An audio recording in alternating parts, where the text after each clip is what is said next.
Assalamualaikum warahmatullahi wabarakatuh. Kami dari kelompok 2 akan mempresentasikan tentang etika Islam dalam bidang produksi, distribusi, konsumsi. Saya sebagai pemakalah pertama akan mempresentasikan tentang bidang produksi. Yang pertama adalah definisi produksi, di mana produksi sendiri merupakan suatu kegiatan yang dikerjakan untuk menambah nilai guna suatu benda atau menciptakan benda baru sehingga lebih bermanfaat dalam memenuhi kebutuhan. Jadi, produksi sendiri adalah bentuk mentah menjadi bentuk jadi dan bisa menambah keuntungan bagi produsen itu sendiri. Yang kedua, produksi dalam Islam adalah usaha menghasilkan manfaat ekonomi.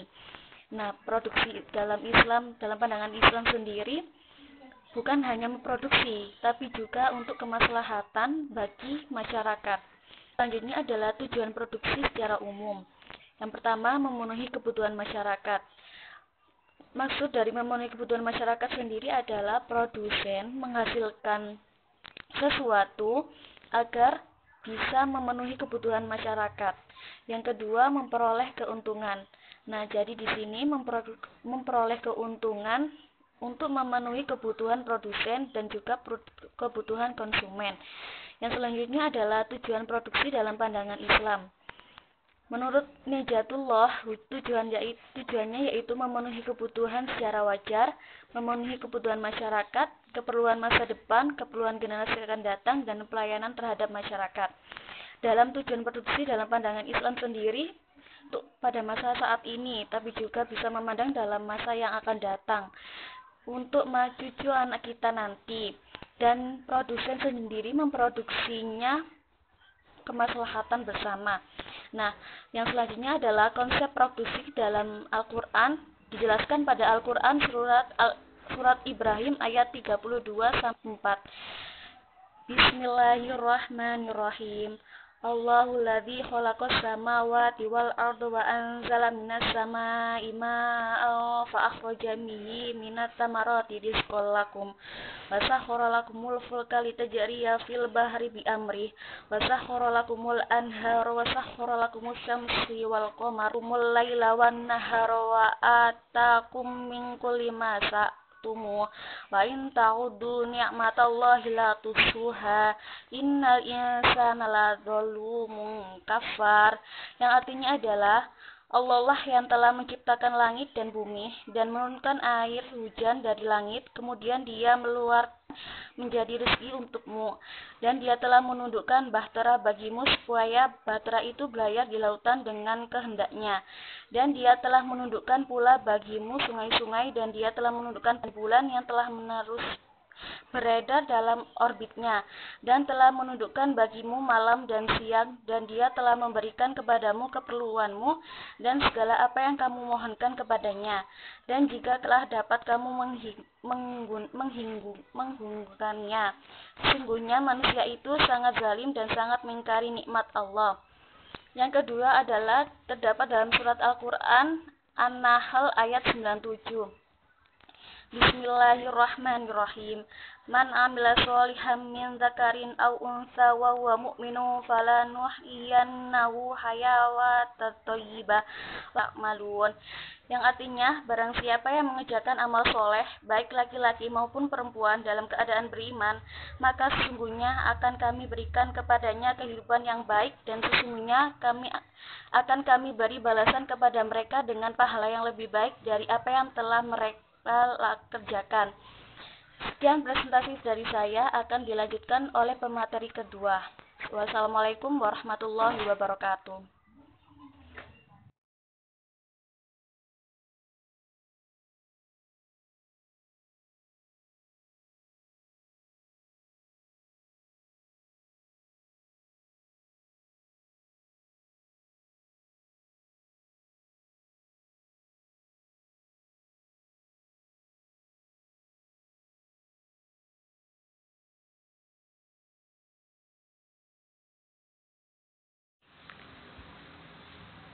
Assalamualaikum warahmatullahi wabarakatuh. Saya anggota dari kelompok 2 sekaligus pemakalah kedua. Di sini saya akan melanjutkan penjelasan dari pemakalah pertama, yaitu mengenai bentuk etika dalam bidang produksi Islam. ada 4 poin. Yang pertama, apabila kita berbicara tentang sistem ekonomi Islam dan muamalah, tidak lepas dari sebuah nilai-nilai etika yang terdapat di dalamnya. Adapun nilai yang dimaksud, yang pertama nilai ketuhanan, akhlak, yang kedua dan yang ketiga nilai kemanusiaan. Poin yang kedua, kegiatan etika Islam sendiri juga memerlukan adanya sebuah landasan moral terkait kegiatan produksinya. Yang poin ketiga, perlunya penerapan akhlak yang baik pada saat kita memproduksi suatu barang. Dan yang keempat, dalam ajaran Islam sendiri juga sudah dijelaskan bahwasanya untuk memulai suatu usaha atau bisnis dalam memproduksi suatu barang harus diniatkan karena ridho Allah Subhanahu wa taala serta mengawalnya dengan bacaan bismillah agar apapun yang kita lakukan, entah itu dalam sebuah bisnis atau memproduksi suatu barang, kedepannya biar lebih berkah. Ada beberapa etika seorang produsen yang harus dimiliki, di antaranya yaitu yang pertama, menjalankan itikat yang baik dalam kegiatan usaha yang dijalankan. Yang kedua, memberikan sebuah pelayanan yang baik terhadap konsumen, pelayanan yang jujur serta tidak melenceng dari sebuah aturan syariah. Di sini maksudnya itu apabila kita melakukan proses bisnis atau melaksanakan usaha memproduksi suatu barang, dalam hal jual beli kita harus lebih jujur pada saat melayani sebuah konsumen. Dan yang ketiga, memberikan sebuah informasi yang jelas, jujur dari barang yang diproduksikan agar dari pihak konsumen lebih memahami akan kejelasan barang produksi tersebut. Dan yang terakhir, memberikan kompensasi ganti rugi sesuai perjanjian apabila barang yang diterima di awal tidak sesuai yang diharapkan oleh konsumen. Sekian presentasi dari pemakala kedua, akan dilanjutkan oleh pemakala ketiga. Wassalamualaikum warahmatullahi wabarakatuh.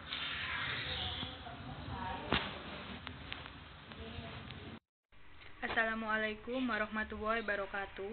Saya Riris Eka akan menjelaskan tentang etika bisnis Islam dalam bidang konsumsi. Pengertian konsumsi. Konsumsi menurut Nur Hadi merupakan kegiatan manusia menggunakan atau memakai barang atau jasa untuk memenuhi kebutuhan.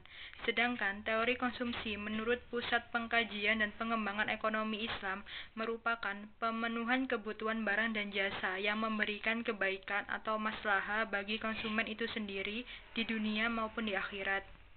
Tujuan konsumsi. Tujuan konsumsi ada dua, yaitu tujuan material dan tujuan spiritual. Tujuan material yang pertama yaitu mendatangkan kesehatan fisik yang dapat dipahami dalam Quran Surat Al-A'raf ayat 31. Dalam ayat ini Allah memerintahkan makan dan minum secara wajar, tidak berlebihan atau melampaui batas. Berlebih-lebihan dalam menggunakan atau mengonsumsi suatu kebutuhan sangat dicela oleh Islam. Dengan begitu, kesederhanaan menjadi poin utama ajaran Islam dalam perilaku konsumsi. Yang kedua, menjaga dan menutup aurat, yang dapat dipahami dalam Quran Surat Al-A'raf ayat 32, yang menjelaskan dan memerintahkan untuk memakai pakaian dengan batasan-batasannya, yaitu bawah batas pakaian adalah menutup aurat. Yang ketiga, memberikan kenyamanan hidup. Tujuan spiritual dari perilaku konsumsi dalam pandangan Islam yaitu yang pertama, pembentukan jiwa syukur akan karunia Allah. Dalam pandangan seorang konsumen muslim, setiap perilaku konsumsi sesungguhnya realisasi rasa syukur kepada Allah Subhanahu wa taala. Yang kedua, pembentukan ahli ibadah yang bersyukur. Seorang konsumen muslim yang telah mengonsumsi berbagai barang konsumsi dan merasakannya sebagai nikmat Allah akan senantiasa menunaikan ibadah dengan berlandaskan atas syukur akan nikmat karunia dari Allah Subhanahu wa taala. Selanjutnya, 4 prinsip utama dalam sistem ekonomi Islam. Yang pertama, menjalankan usaha-usaha yang halal dan menjauhi dari maisir dan goror, yang meliputi dari bahan baku awal, proses produksi itu sendiri, manajemen dalam usaha tersebut, output produksi, sampai proses distribusi dan konsumsi harus dalam lingkaran halal. Yang kedua, penghapusan riba. dan menggantinya dengan sistem profit loss sharing atau bagi hasil dengan akad mudoroba dan musyarakah sebagai pengganti dari sistem bunga dan kredit. Yang ketiga, hidup hemat dan tidak berfoya-foya, yang berarti bahwa kegiatan ekonomi dilakukan hanya untuk pemenuhan kebutuhan bukan untuk pemuas keinginan. Yang keempat, implementasi zakat. Selain zakat, terdapat juga instrumen sejenis, yaitu infak, sodako, dan wakaf. Batasan konsumsi dalam syariah. Batasan konsumsi dalam agama Islam bukan hanya memperhatikan dari segi aspek halal haram saja, tetapi yang harus diperhatikan adalah yang baik, bersih, tidak menjijikkan, larangan israf, dan larangan bermegah-megahan, agar tidak melampaui batas dan kita sebagai konsumen tidak terjebak pada sifat boros. Sebaiknya perhitungan antara pendapatan, konsumsi, dan simpanan ditetapkan atas dasar keadilan. Sekian presentasi dari saya. Wassalamualaikum warahmatullahi wabarakatuh. Assalamualaikum warahmatullahi wabarakatuh. Perkenalkan, nama saya Novi Septiana. Di sini saya akan menjelaskan tentang etika konsumsi dalam ekonomi Islam. Di sini, di dalam Islam ada beberapa etika yang harus diketahui oleh seorang muslim saat berkonsumsi sesuai dengan syariah. Yaitu yang pertama ada prinsip keadilan, yang kedua ada prinsip kebersihan, yang ketiga ada prinsip kesederhanaan, dan yang keempat ada prinsip kemurahan hati. Yang kelima ada prinsip moralitas.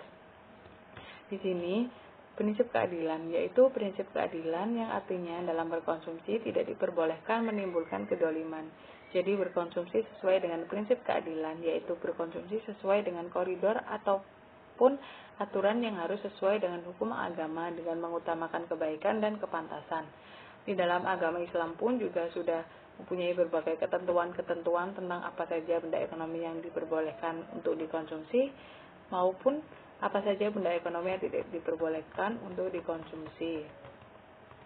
Di sini sudah dijelaskan di dalam surat Al-Baqarah ayat 173, yang dimana di dalam surat tersebut sudah dijelaskan dengan sejelas-jelasnya bahwasannya Allah hanyalah mengharamkan bagimu umat Islam, yaitu bangkai, daging babi, darah, dan binatang yang pada saat disembelih tidak menyebut nama Allah atau tidak karena Allah. Tetapi apabila seorang muslim tersebut dalam keadaan sangat-sangat terpaksa dan harus memakan apa yang diharamkan tersebut, tetapi seorang muslim tersebut sebenarnya tidak menginginkan untuk memakannya, ataupun karena keadaan sangat darurat, maka tidak ada dosa untuk seorang muslim tersebut memakan apa yang diharamkan oleh agama Islam. Lalu selanjutnya yaitu ada prinsip kebersihan. Di dalam prinsip kebersihan ini yaitu saat berkonsumsi haruslah apa yang dikonsumsi tersebut harus bersih atau bebas dari kotoran maupun penyakit yang bisa membahayakan kesehatan fisik maupun mental manusia. Dan segala sesuatunya juga harus diberkahi Allah, yang dimana artinya benda yang dikonsumsi tersebut mempunyai manfaat yang bukan menuju kepada kemubadiran atau memiliki manfaat yang merusak. Lalu selanjutnya yaitu ada prinsip kesederhanaan.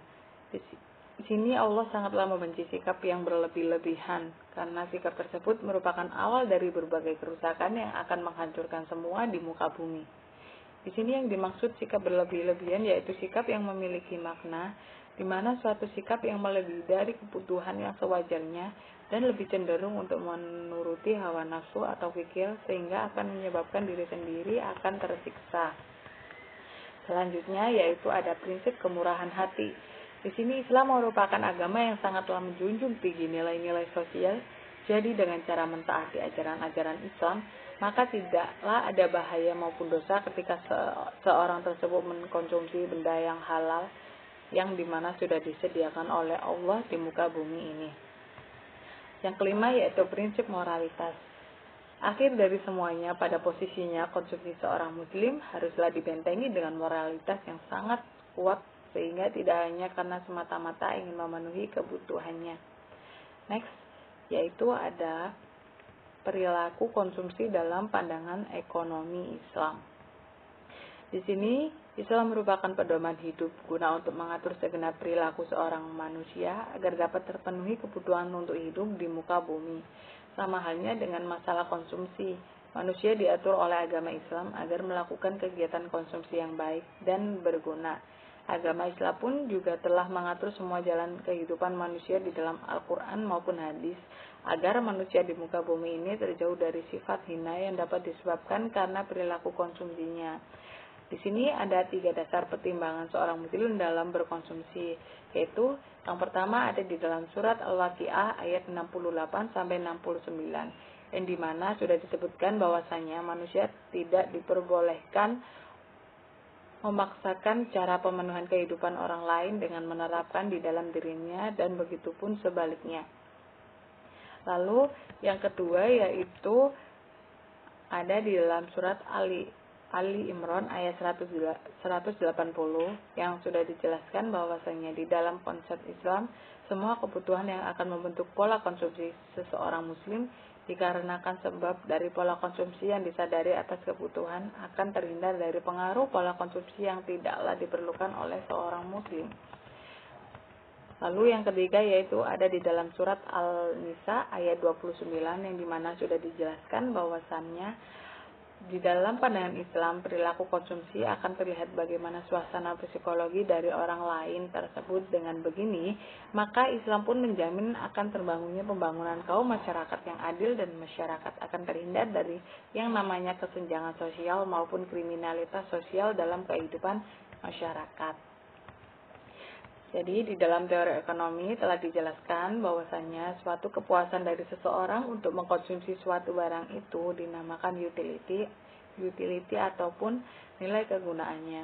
Jadi ketika kepuasan itu semakin tinggi, maka akan semakin tinggi pula nilai kegunaannya. Jadi kepuasan seseorang muslim tidaklah berdasarkan banyak ataupun sedikit barang yang dikonsumsinya, tetapi lebih karena apapun yang dilakukannya tersebut adalah semata-mata karena ibadah dengan cara memenuhi apa saja yang diperintahkan oleh Allah Subhanahu wa Ta'ala dengan cara mengatur keseimbangan hidupnya, dan mereka pun menjauhi apa saja yang dilarang oleh Allah Subhanahu wa Ta'ala. Contohnya seperti pemborosan yang dapat merugikan diri sendiri. Jadi dengan begitu, kepuasan bukanlah berdasarkan banyak atau sedikitnya apapun barang yang dikonsumsi oleh seorang muslim, melainkan berdasarkan atas kemampuan dari fisik manusia untuk bisa menanggung barang yang dikonsumsi tersebut guna untuk kelangsungan hidupnya. Wassalamualaikum warahmatullahi wabarakatuh. Assalamualaikum warahmatullahi wabarakatuh.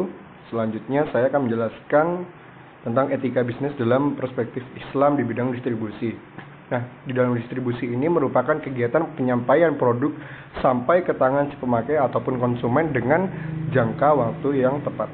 Saluran distribusi juga diperlukan dikarenakan produsen menggunakan kegunaan bentuk bagi konsumen hingga sampai ke tangannya. Dalam aktivitas ekonomi secara distribusi dapat diartikan dengan segala kegiatan penyaluran barang jasa dari tangan konsumen. Mengenai proses distribusi dalam ekonomi Islam sangatlah diterapkan dengan benar dan sesuai dengan prinsip-prinsip syariah. Dalam mendistribusikan produk harus merata agar seluruh konsumen dapat menikmati produk tersebut. Melainkan proses distribusi. Di dalam distribusi juga melarang keras, berbuat zalim ataupun dengan berbuat curang terhadap pesaing lainnya. Yang dimana prinsip ini difirmankan oleh Allah Subhanahu wa Ta'ala dalam Quran surat An-Nisa ayat 29 yang artinya, hai orang-orang yang beriman, janganlah kamu saling memakan harta sesamamu dengan jalan yang batil, kecuali dengan jalan perniagaan yang berlaku dengan suka sama suka di antara kamu. Nah, selanjutnya etika dibenturkan dengan keadilan distribusi dapat dirinci menjadi beberapa poin. Antara lain, yang pertama selalu beramal dengan niat ibadah ikhlas. Terus yang kedua, transparan dan barangnya halal serta tidak membahayakan, adil dan tidak mengerjakan hal-hal yang dilarang di dalam Islam. Yang selanjutnya, saling tolong-menolong, toleransi dan sedekah. Selanjutnya, tidak melakukan pameran barang yang menimbulkan akibat negatif. Setelah itu, tidak akan lalai ibadah karena adanya kegiatan distribusi. Selanjutnya, ihtikar. Dilarang karena angkar menyebabkan kenaikan harga. Selanjutnya, mencari keuntungan. yang selayaknya yang membuat orang semakin tidak efisien. Selanjutnya adalah distribusi dengan kekayaan yang meluas. Islam mencegah penumpukan kekayaan pada kelompok kecil dan menganjurkan distribusi kekayaan kepada seluruh lapisan masyarakat. Dan selanjutnya adalah kesamaan sosial. Maksudnya, dalam pendistribusian tidak ada diskriminasi atau berkasta-kasta. Semuanya sama dalam mendapatkan ekonomi. Selanjutnya, fungsi distribusi. Fungsinya ada, pertama, pastinya ada pembelian, ada penjualan, ada pengangkutan atau transportation, penyimpanan, terus penanggung resiko, ada pembakuan standar kualitas barang. Setelah itu adalah macam-macam distribusi. Nah, di sini ada yang pertama, distribusi langsung. Distribusi langsung ini sistemnya maupun kegiatannya yang menyalurkan barang yang tidak sah menggunakan saluran distribusi. Jadi, contohnya produsen langsung berhubungan dengan pembeli atau konsumen. Yang kedua adalah distribusi semi langsung.